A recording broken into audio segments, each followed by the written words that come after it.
let me tell you, whalers are tough. They go out in these open boats off the coast here, about 1 mile that way. They would dip their gloves in salt water and let them freeze, and then they put them on because the ice would insulate their hands while they were working the harpoons. Now, on a morning like this, I think that's pretty tough. I don't know how they did it either. I want to thank you. I want to thank the members, the Reverend Presbyterian Church here, for letting us come here. You know, Pop grew up here. He was baptized in this church. He knew and loved the many members of this community, and it is such a great privilege to be here today. Thank you for being here. Thank you for the goodness of your lives. Thank you for your kindnesses over the years to our family. Each of us comes to a funeral with different memories and impressions. And as a great man, Norman Conklin Edwards Jr. had a lot of titles in his life. He has different roles he played in each of our lives. He was a son, a husband, a brother, a father, a grandfather. To the household of faith, he is a brother, a fellow servant, a disciple of Christ. He has many other titles, and I would add just one more. For those who esteem the art of fishing and seamanship and who honor dad's guardian role, he was a captain. I ask for your prayers this day that I and each person privileged to speak here may be guided by the Holy Spirit, that we may invite the Spirit into each of our hearts here and bear away a song and a treasured memory of Norman Conklin Edwards Jr. That it might inspire us, that we might stand a little taller as we leave today and throughout our lives because we knew him.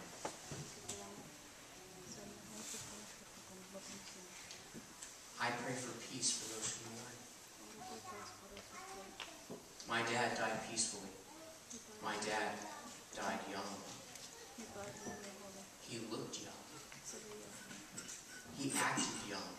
He was full of vitality. He whipped men half his age and less as his son. I know this from experience.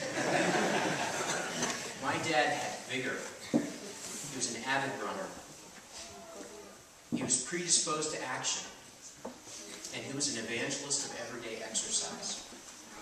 More importantly, he actively engaged himself in good works. I can't resist to say that there was no need to motivate Dad to action, but caring for the fishing boat always trumped the honey-do list of lesser relevance to the seafaring man. You'll not be surprised to hear that Norman returned home from middle school one day and announced to his mother, "I'm going to be a fisherman. I know what I'm going to do the rest of my life." And his mother said, "Oh, no, you're not. You're going to college." Dissatisfied with allowing your son to follow the family trade without first having a full understanding of the world's many opportunities, Elsie, my grandmother, encouraged her son to attend college, and being an obedient and diligent boy, Norman therefore chose a college that would, of course, enhance his prospects to work on boats. To appreciate Norman Edwards Jr., you must know something of his heritage. The Edwards family traces our Long Island roots back to founding members of this community, such as William Edwards, originally of Maidstone, England, who settled in East Hampton around the mid-1600s, and Ananias Conklin and Benjamin Conklin, who, according to Jeannie Rattray, lived before 1680 on Main Street in East Hampton. Norman is the 12th in a long line of East Coast mariners to harvest the Atlantic waters.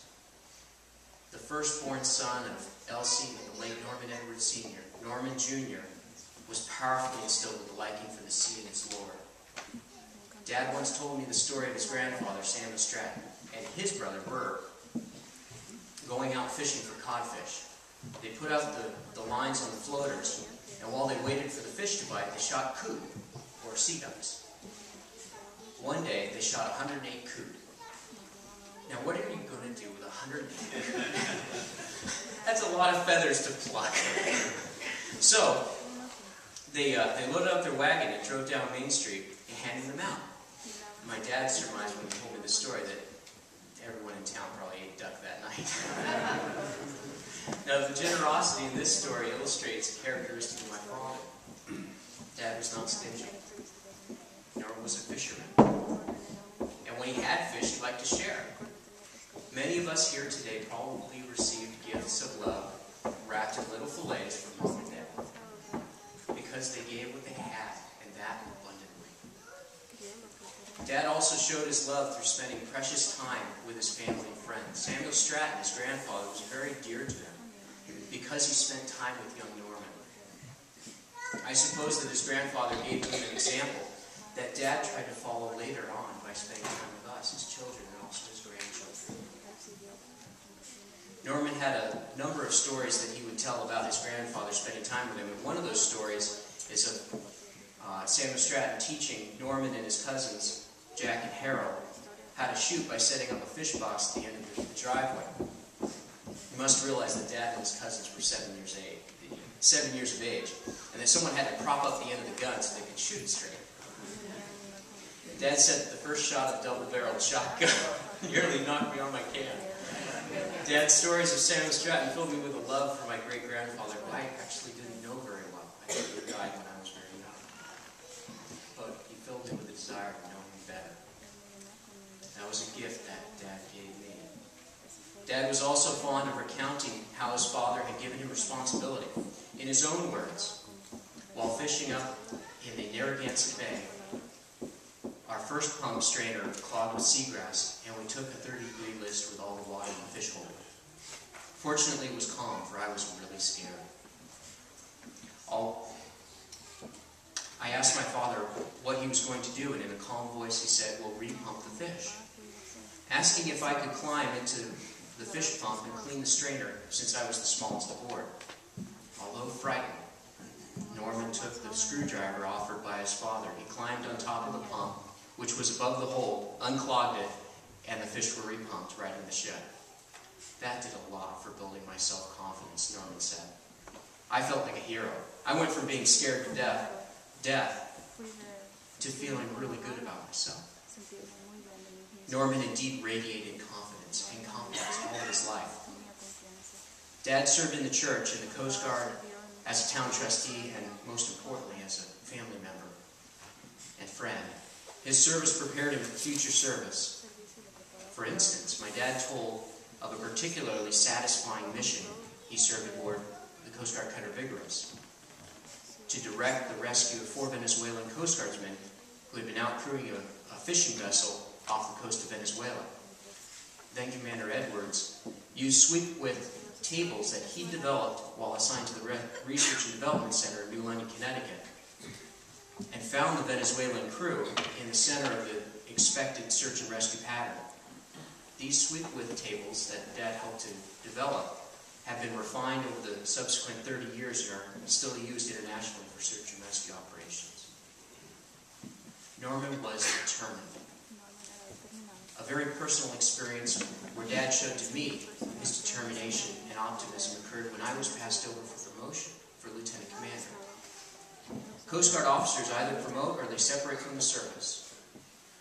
Selection boards are very competitive, and the probability of selection dramatically diminishes if one is passed over once.